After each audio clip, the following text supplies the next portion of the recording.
नमस्कार।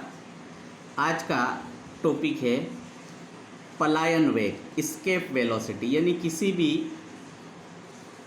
उपग्रह को अंतरिक्ष में भेजना है तो उसका पलायन वेग क्या होगा, एस्केप वेलोसिटी क्या होगी। तो ये पलायन वेग क्या होता है कि किसी भी ग्रह पर यानी अन्य ग्रह पर या किसी ग्रह से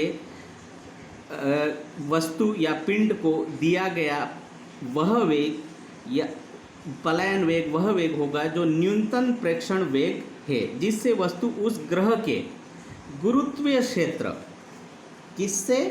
गुरुत्वीय क्षेत्र से बाहर निकल जाए। तो उस वेग को क्या कहेंगे, पलायन वेग होगा। यानी किसी भी वस्तु को वो न्यूनतम वेग दे दिया जाए जिससे वह वस्तु उस ग्रह के गुरुत्वीय क्षेत्र से बाहर निकल जाए। यानी कि यदि उस ग्रह पर लौट कर वापस नहीं आती है तो इसका मतलब उस वस्तु को वो वेग दिया गया है वो कितना होगा, पलायन वेग के बराबर या उससे ज़्यादा होगा। तभी वो वस्तु क्या होगा, गुरुत्वीय क्षेत्र से या वह पिंड गुरुत्वीय क्षेत्र से बाहर निकल जाएगा। तो उस वेग को क्या कहते हैं, पलायन वेग। तो वह वेग क्या होगा, उस ग्रह के लिए पलायन वेग होगा। यानी अलग अलग ग्रहों का गुरुत्वीय क्षेत्र का मान अलग अलग होता है, इसकी वजह से अलग अलग ग्रहों का पर पलायन वेग भी अलग अलग होता है। माना कि किसी पिंड को अनंत से पृथ्वी के केंद्र से r दूरी पर, यानी ये पृथ्वी का केंद्र हम मान लें,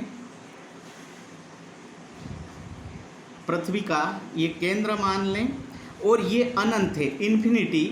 वहाँ से बिंदु P पर किसी पिंड को लाना है तो उसके लिए हमें क्या करना पड़ेगा कि लाने में किया गया कार्य, यानी इन्फिनिटी से बिंदु P तक लाने में किया गया जो कार्य होगा वो क्या होगा, उस बिंदु पर उस पिंड की स्थितिज ऊर्जा के बराबर होगा।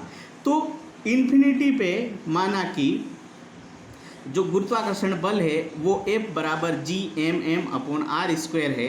तो बिंदु P तक उस पिंड को लाने में किया गया कार्य W F.dr होगा। तो F.dr का इंटीग्रेशन हम लेंगे तो हमें वर्क डन कितना मिलेगा, किया गया कार्य कितना मिलेगा, -Gm_m/r²। यहाँ पर कैपिटल M पृथ्वी का द्रव्यमान है और स्मॉल m है वो पिंड का द्रव्यमान है, और ये r है वो पृथ्वी के केंद्र एवं पिंड जिस बिंदु P पर है या किसी अन्य बिंदु पर है उसके बीच की दूरी है। तो हमने पहले ही कहा कि जिस बिंदु पर जितना कार्य उस पिंड को लाने में किया गया है उस कार्य के बराबर उस बिंदु पर उस पिंड की स्थितिज ऊर्जा होगी। तो ये जो कार्य किया गया है W बराबर -Gm_m/r, तो इसकी के बराबर क्या होगी, स्थितिज ऊर्जा होगी EP बराबर -Gm_m/r। इस प्रकार पृथ्वी की सतह पर स्थित ऊर्जा का मान कितना होगा, यहाँ पर हम कितनी दूरी पर, पृथ्वी के केंद्र से स्मॉल r दूरी पर स्थिति ऊर्जा का मान इतना है। तो अब पृथ्वी के जैसे माना कि ये पृथ्वी है, ये इसका केंद्र है और C सेंटर, इससे कैपिटल R क्या त्रिज्या मानते हैं पृथ्वी की। तो ये पृथ्वी की सतह है, तो सतह पर स्थितिज ऊर्जा का मान कितना होगा, EP बराबर R बराबर कैपिटल R हो जाएगा। तो EP बराबर इस सूत्र में EP बराबर माइनस क्या हो जाएगा, -G capital M small m upon capital R, क्योंकि यहाँ पर हम स्मॉल r की जगह कैपिटल R ले रहे हैं।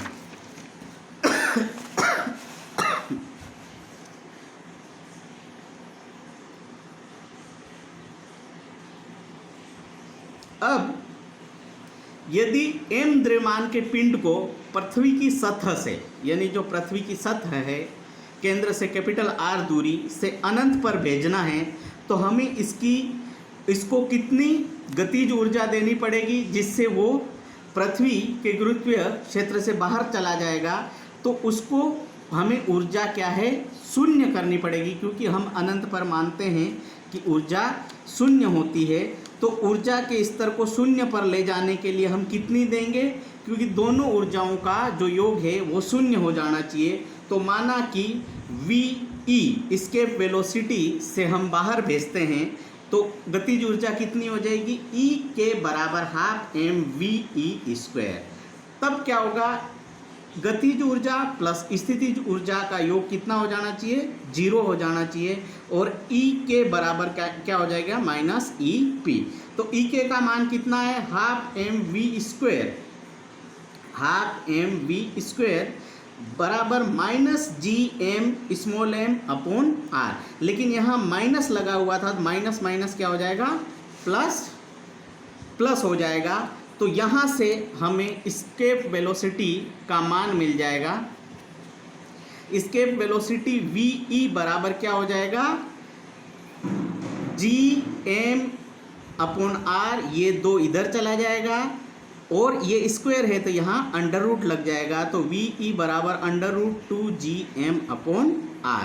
तो VE बराबर क्या हो जाएगा, हम यहाँ पर VE बराबर 2gm/r था, तो इसको r² कर देते हैं और ऊपर एक r का गुणा कर देते हैं।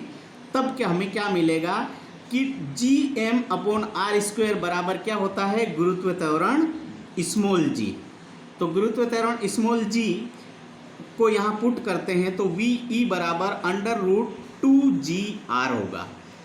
अब हम क्या करते हैं, पलायन वेग ज्ञात करते हैं। तो पलायन वेग का क्या सूत्र है, ये √2gr। अब हम अलग अलग ग्रहों के लिए पलायन वेग ज्ञात कर सकते हैं। तो अलग अलग ग्रहों के लिए पलायन वेग ज्ञात करते हैं। तो जैसे पृथ्वी का हम पलायन वेग लेते हैं, तो पृथ्वी का पलायन वेग लेंगे तो पृथ्वी की सतह पर पलायन वेग कितना हो जाएगा, 11.2 किलोमीटर पर सेकेंड होता है। यानी इस वेग से किसी वस्तु को हम फेंक दें तो वो वस्तु पृथ्वी पर वापस लौट के नहीं आएगी, अंतरिक्ष में चली जाएगी।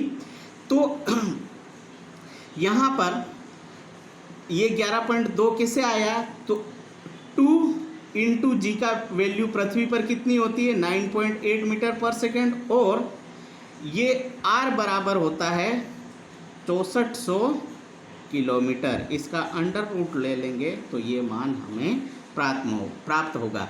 यदि पिंड पृथ्वी की सतह से h ऊंचाई से प्रक्षेपित किया जाए, यानी पृथ्वी की सतह से ना लेकर हम किसी पिंड को, ये पृथ्वी है, इसकी त्रिज्या r है, इससे h ऊंचाई यानी इस ऊंचाई पे जाके छोड़ते हैं, तो उस केस में सूत्र क्या बनेगा, VE बराबर 2gh, यानी h हाइट पर गुरुत्व त्वरण। हम जानते हैं कि गुरुत्व त्वरण का मान ऊंचाई पर जाने पर भी बदलता है और पृथ्वी की गहराई में जाते हैं तब भी बदलता है। तो यहाँ पर गुरुत्व त्वरण का भी मान बदल जाएगा, और जो r था कैपिटल वो भी r+h हो जाएगा, क्योंकि केंद्र से ये टोटल दूरी r+h हो जाएगी। उस केस में VE बराबर √2gm/r+h हो जाएगा।